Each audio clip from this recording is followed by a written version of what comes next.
Okay then, Helldivers, we are back. We've got loads to go over today. We've got a brand new update to the known issues listing, showcasing a load of problems that is currently happening at the moment. On top of that, we've also got a message from Sham Jorjani, which is a very, very odd one because he talks about the Game Awards here. Well, in so many words. We've also got a new change-up as the Superstore rotation has been given a bit of a force-over, and we've got some stuff that I think that we can all agree on. If you haven't already, smash that beautiful like button and subscribe with post notifications turned on. It'd be greatly appreciated.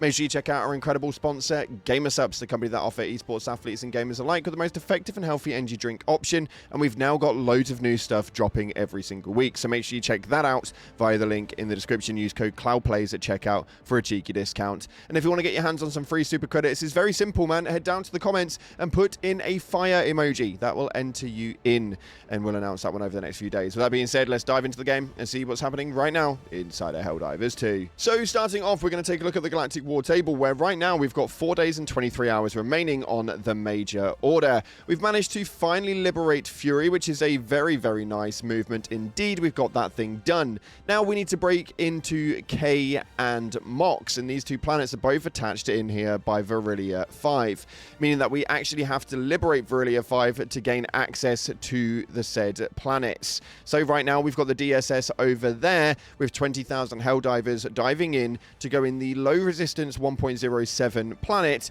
so that we can make our way through over the next few days. What this does mean though is that we have around a day and a half for each planet liberation, which could be actually quite a problematic move. We'll see exactly how that one plays out, but the rest of the map is pretty damn standard. The Illumina are taking over and everything's going a little bit purple, and the Terminids gloom is still here causing a bit of a pain.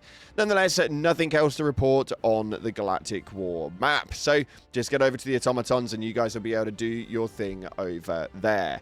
Moving on from that, though, we've got to take a look at the Helldivers 2 known issues listing, as they've now finally layered up a few more on here. We can see right here that the AR-GL2112 may not fire after switching ammo types after reloading from empty and switching ammo types mid-reload. That is an extremely niche thing, and if you happen to hit it, then it's extremely frustrating. But that is a very, very niche point, and probably a 1 in 50 chance of you hitting that. The next one right here is aiming during reload animation will cause the camera to zoom in when in ADS mode, which again a bit of a very weird one, but it's a known issue that they're currently working on.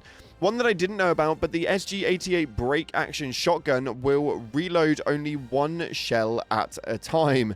Not the most ideal, that's for damn sure, but again, it's not a weapon that you guys are able to get hold of from the offset. It is found on the map, so obviously they're not going to be so pushed in to getting hold of that one, getting it sorted, because it's not really a primary weapon per se. So I figure that that one's probably going to be there for a little while. And then some attachments and their stats will not change in preview until purchasing and equipping. Again, not extremely ideal because, well, if you're wanting to spend your requisition slips on them, then you want to know what it is you're buying, right? But yeah, we get enough requisition slips that it shouldn't really matter. So make sure that you hopefully do go ahead and enjoy the weapon customization all the same, and hopefully they will rectify that one soon. In other news, it's time to put the tinfoil hats on, as this is a very weird message that went underneath the radar with me over on the 2nd of December, a matter of 4 days ago now. But somebody had actually asked Shams about the file size being fixed. They have to ask, will they be needing pants for the Game Awards now that the game is actually in a decent stead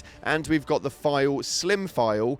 Will we actually have something announced at the Game Awards? Sham Jorjani just responded with a smiley face. Now, we've got 2 things that can come from this. Either he is doing the double bluff and making out like there is, but there actually isn't anything there at all, and then it actually drops and something is there, or he's trolling. And either way, this is going to be a bit of a nightmare to try and figure out, because Shams is a troll and he's cocky enough to do the double bluff. So maybe we see something from the Game Awards, maybe we don't. We'll have to wait and see exactly how that plays out, but I will be very, very surprised if they do it 2 years in a row.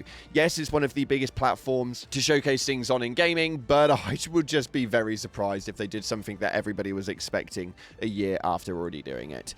Moving on from that, though, the Baskinator has put up this right here late last night, stating that attention Helldivers were temporarily adjusting the Superstore rotation to give players another chance at the most recent items. So, the Fiend Destroyer armor and helmet, the Deforester's sailcloth cape and player card, and the Double Freedom shotgun are now available for the next 2 days still in the Superstore. You guys will be able to go and obtain those for a couple more days before the standard rotation actually goes into play. Now, I don't know if it was just selling really well and they want to get that extra revenue, or the only thing that we've found since this weapon has launched is that it's actually quite good and people are waiting to purchase it. I have no idea, but they've extended it by another 2 days, so you guys can go ahead and get that.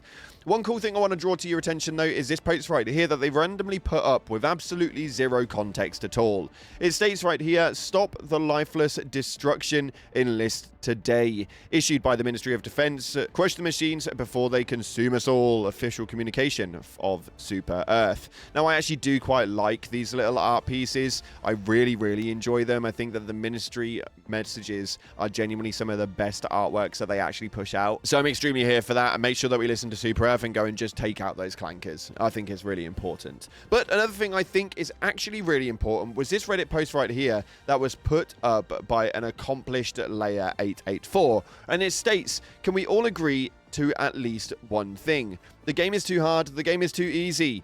Enemy seeds should be listed so loadouts can be planned in accordance." Now, I do think that the enemy seeds should be listed up there. Obviously, it's a hit and miss chance, but you go in for certain things and you just don't have the right loadout, so you can't really compete against them, especially while the game's probably in this difficult sense point that it's at right now. I actually quite like it. The automatons right now are extremely difficult. There's a lot going on, and these new lava biomes add a cool twist to it. It's given that difficulty factor that I think a lot of us have been requesting just recently, but I do think that actually having the enemy seeds actually listed would be a pretty cool addition to each mission as it goes forward, or at least each area of the map. Let me know what you guys are thinking of that one, because I think that that is going to be a 50-50 split. It doesn't need to tell you exactly what you're going up against, but maybe like expected enemy formations or something similar like that, or high regards of like hunters or high regard of stalkers. Or, do you know what I mean? I think that it would be a really, really good factor, that's for sure.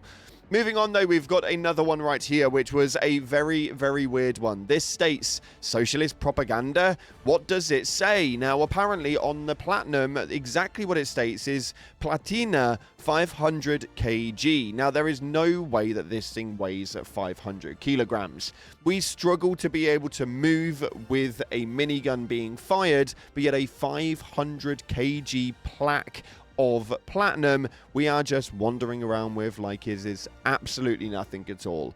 It makes no sense to me, and maybe it's a bit of a mistypo, or even maybe even a bit of a meme coming from the development studio. But if they want to go down Alexis's route of realism all the bloody time, then we're not carrying 500 kgs of platinum and not being able to hold a minigun and fire it.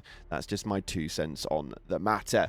Moving on from that, though, talking about having in your 2 cents, we've got to take a look at your guys' top comments from the previous video where we went over the latest new hotfix, the event rewards, and future updates that are due to come into the game very soon. I think it's going to be an interesting few weeks, that's for sure. But we'll have to wait and see, as this top comment right here coming from LupaLewis90 states, "More wheels means the new APC to me. It has 6 to 8 wheels," which actually is a very interesting take on it. That APC has been spoke about by the community for a very, very long time, and when the Arrowhead devs are asked if a motorbike was going to be coming, their response was, "We need more wheels first, don't you think?" So I do actually think that I agree with Lewis on this one. I think the next thing that we'll be receiving is an APC, something along those lines. I think it's going to be extremely cool when it inevitably does drop into the game, as it's something that you guys have been asking for a very, very long time. Next up, this one coming from Ken Patchy states, "Wish people had asked about ship upgrades." Now, the problem is of what we found from these development live streams is that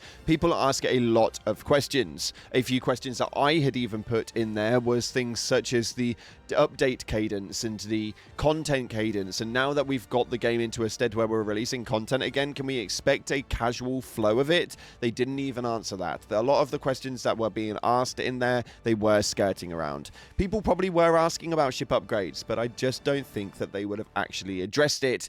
mainly because they can't promise anything at this moment in time, or at least that's what my 2 cents on the matter is. I think there's probably a lot of reasons why they ignored a lot of questions, but anyway, it's just one of those things. And finally, it states right here, we need a cape for Oceune. Now, I don't know if we would need a cape for Oceune, because essentially they released that planet, and then they released the caves with the rupture strain, and then when they took out the rupture strain and left it with the predator strain, we all just abandoned that planet. So, like, nobody really fought there during the really difficult period, and it wasn't until later on where we actually maintained it and kept hold of it a bit later down the line. But it wasn't really one of those big planets that was, in my eyes, a crucial point, and in 3 to 5 months I will probably end up forgetting about that planet overall. That's just my honest 2 cents, unless they make us fight there again, obviously.